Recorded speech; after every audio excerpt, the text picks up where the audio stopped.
ಮುಂದಿನ ರಾಶಿ ನೋಡೋಣ, ಸಿಂಹ ರಾಶಿ. ಸೊ ಸಿಂಹ ರಾಶಿಯ ಜುಲೈ ತಿಂಗಳ ಎನರ್ಜೀಸ್ ಯಾವ ಥರ ಇರಲಿದೆ?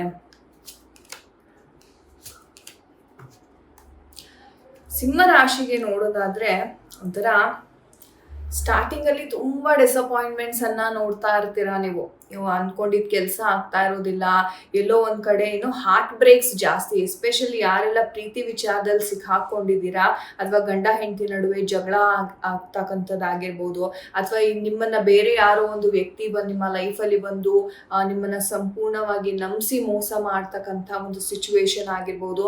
ಆ ಥರ ನೋವುಗಳು ಅಂತಕ್ಕಂಥದ್ದು ಉಂಟಾಗುತ್ತೆ. ಬಹಳ ಬಹಳ ಎಚ್ಚರಿಕೆಯಿಂದ ಇರಿ. ಯಾರನ್ನು ಬ್ಲೈಂಡ್ ಆಗಿ ದಯವಿಟ್ಟು ನಂಬೋದಕ್ಕೆ ಹೋಗಬೇಡಿ. ಆ್ಯಂಡ್ ನಿಮಗೆ ಹೇಳಬೇಕು ಅಂದರೆ ಕಾಲಚಕ್ರ ಅಂತಕ್ಕಂಥದ್ದು ಟರ್ನ್ ಆಗ್ತಾ ಇದೆ. ಅಂದರೆ ವೀಲ್ ಆಫ್ ಫಾರ್ಚೂನ್ ಎನರ್ಜಿ ಬಂದಿರೋದ್ರಿಂದ ನಿಮಗೆ ನಿಮ್ಮ ಕರ್ಮ ಫಲ ಅಂತಕ್ಕಂಥದ್ದು ಜುಲೈ ಒಂದು ತಿಂಗಳಲ್ಲಿ ಸಿಗ್ತಾ ಇದೆ ಅಂತ ಹೇಳ್ಬೋದು.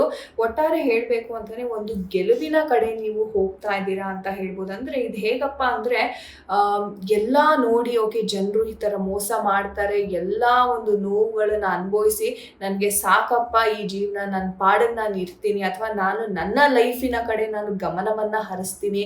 ಸೆಲ್ಫ್ ಲವ್ ಅಂತಕ್ಕಂಥದ್ದು ತುಂಬಾ ನಿಮಗೆ ಇನ್ಕ್ರೀಸ್ ಆಗುತ್ತೆ.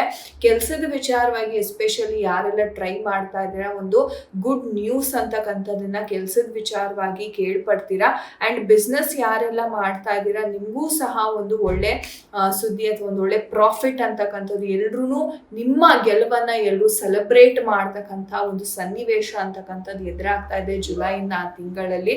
ಸೊ ಹಾಗಾಗಿ ಒಟ್ಟಾರೆ ಹೇಳಬೇಕು ಅಂತಂದರೆ ಏನೇ ಡಿಸಪಾಯಿಂಟ್ಮೆಂಟ್ಸ್ ಬಂದ್ರೂ ಅದನ್ನು ಮನ್ಸಿಗೆ ಹಾಕೊಳ್ದೆ ನೀವು ಎಷ್ಟು ಬೇಗ ಫಾರ್ವರ್ಡ್ ಆಗ್ತೀರಾ ಅಥವಾ ಮೂವ್ ಆನ್ ಆಗ್ತೀರಾ, ಅಷ್ಟೇ ಬೇಗ ನಿಮಗೆ ಗೆಲುವು ಅಂತಕ್ಕಂಥದ್ದು ಲೈಫಲ್ಲಿ ಸಿಗುತ್ತೆ.